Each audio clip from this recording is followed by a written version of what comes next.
Hello बच्चों, welcome back to our channel easy way to study. बच्चों, आज हम आपके लिए लेके आए हैं क्लास 8 की सोशल साइंस सब्जेक्ट की वर्कशीट नंबर 8।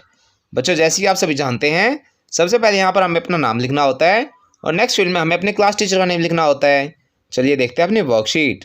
बच्चों, आज की हमारी वर्कशीट का टाइटल है the process of making constitution and the main features of the constitution. यानी हमारा कॉन्स्टिट्यूशन बनना जो उसका प्रोसेस और उसके मेन फीचर्स क्या क्या थे उसके बारे में आज हम पढ़ेंगे। Procedure for Constitution. The idea of Constitution formation started coming in the nationalists during the independence struggle. बच्चों, ये कॉन्स्टिट्यूशन बनाने का आइडिया जब हमारे देश को आज़ाद कराने के लिए जद्दोजहद चल रही थी, उसी टाइम नेशनलिस्ट के दिमाग में आ गया था। What should be the form of independent India? यानी हमारा आज़ाद भारत कैसा होना चाहिए। In independent India, every citizen will have equal opportunity and all will have their equal right to share in the government. आज़ाद भारत में हर एक नागरिक का बराबर हक होना चाहिए और उसे बराबर अपॉर्चुनिटीज़ मिलनी चाहिए। But for our country with so many diversity, this was done not by one person but by a group of around 300 who became member of the constituent assembly in 1946। बच्चों, हमारे देश में विविधता होने के कारण यह कॉन्स्टिट्यूशन सिर्फ एक इंसान द्वारा नहीं बनाया गया था, बल्कि इसे बनाने के लिए 300 लोगों का एक ग्रुप बनाया गया था जो कि कॉन्स्टिट्यूशन असेंबली के 1946 में मेंबर बने and who met periodically for the next 3 years to write Indian constitution, जो अगले 3 साल तक बीच बीच में मिलते रहे इंडियन कॉन्स्टिट्यूशन बनाने के लिए। Constituent assembly meetings continued for the next 3 years when the constitution of India was formed. Constituent assembly की मीटिंग्स अगले 3 साल तक चलती रही जब हमारा कॉन्स्टिट्यूशन ऑफ इंडिया बना। The drafting committee of the constituent assembly was headed by doctor Bhimrao Ambedkar. बच्चों, यह जो हमारी कॉन्स्टिट्यूएंट असेंबली की ड्राफ्टिंग कमेटी थी, उसके प्रधान डॉक्टर भीमराव अम्बेडकर थे। These members of the constituent assembly had a huge task before them. Constituent assembly के इन मेंबर्स के आगे एक बहुत बड़ा टास्क था। The country was made up of several different communities who spoke different languages, belong to different religions and had distinct cultures. हमारा जो देश था उसमें अलग अलग कम्युनिटीज़ थी जो अलग अलग भाषाएं बोलती थी, अलग अलग धर्मों का पालन करती थी और सबके कल्चर अलग अलग थे। Also when the constitution was being written, India was going through a considerable turmoil. और जब ये कॉन्स्टिट्यूशन बना जा रहा था उस वक्त इंडिया में काफ़ी उथल पुथल चल रही थी। All of these issues played on the mind of the members of constituent assembly as they drafted constitution. इन सभी इश्यूओं ने ड्राफ्टिंग कमेटी के मेंबर्स के दिमाग पर गहरा असर डाला। They rose to the occasion and gave this country a visionary document that reflects a respect for maintaining diversity while preserving national unity.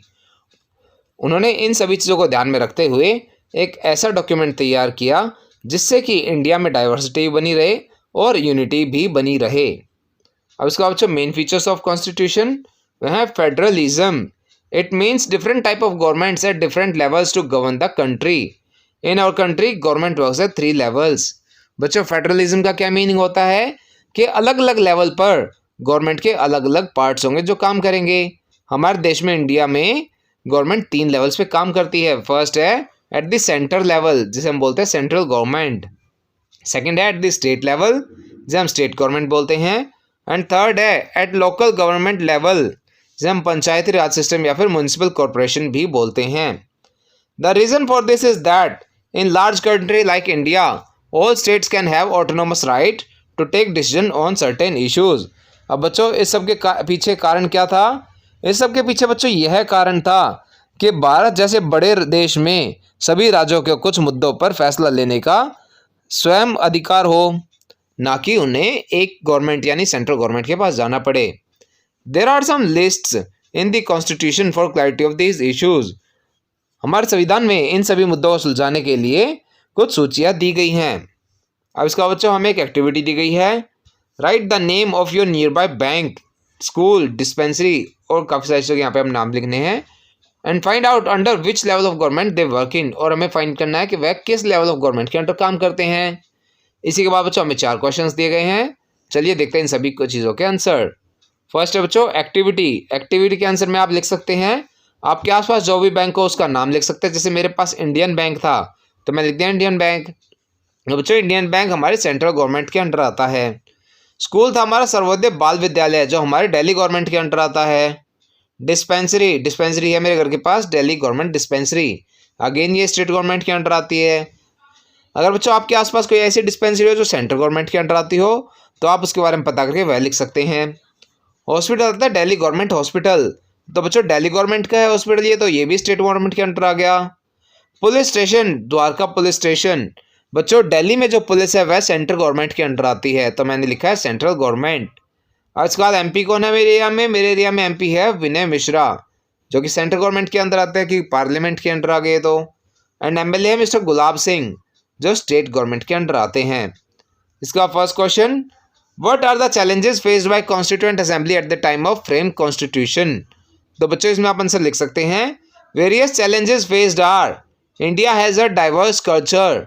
अब बच्चों डाइवर्सिटी किस किस चीज़ की थी, several different communities, spoke different languages and belong to different religions and distinct cultures. इन सभी चीज़ों को ध्यान में रखना था। इसी के साथ India was going through turmoil, India में उस वक्त काफ़ी उथल पुथल चल रही थी। बच्चों सेकंड क्वेश्चन है what do you understand by federalism. तो इसका आंसर आप लिख सकते हैं it means different type of governments at different levels to govern the country, यानी कि अलग अलग लेवल्स पे अलग अलग गवर्नमेंट के parts. Question number 3, how many levels of government are there in our country right. हमारे देश में गवर्नमेंट के कितने लेवल हैं उनके बारे में लिखिए। तो इसका आंसर आप लिख सकते हैं in our country government works at 3 levels। First at central level that is central government, second at state level that is state government, and third at local self government level Panchayati Raj system and municipal corporation administration.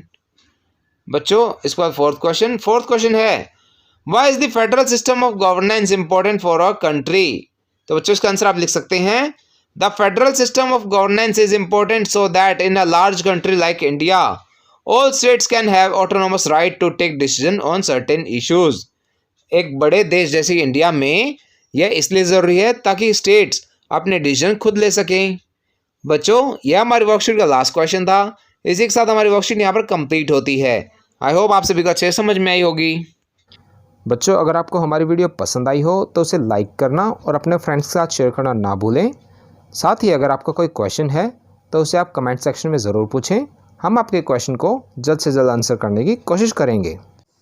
और बच्चों अगर अभी तक आपने हमारा channel subscribe नहीं किया है तो ऐसी ही नई नई वीडियोज़ को देखते रहने के लिए हमारे चैनल को सब्सक्राइब करें, साथ ही बेल आइकन बटन ज़रूर दबाएँ जिससे हमारी कोई भी नई वीडियो आते ही आपको तुरंत नोटिफिकेशन मिल जाए। Thank you.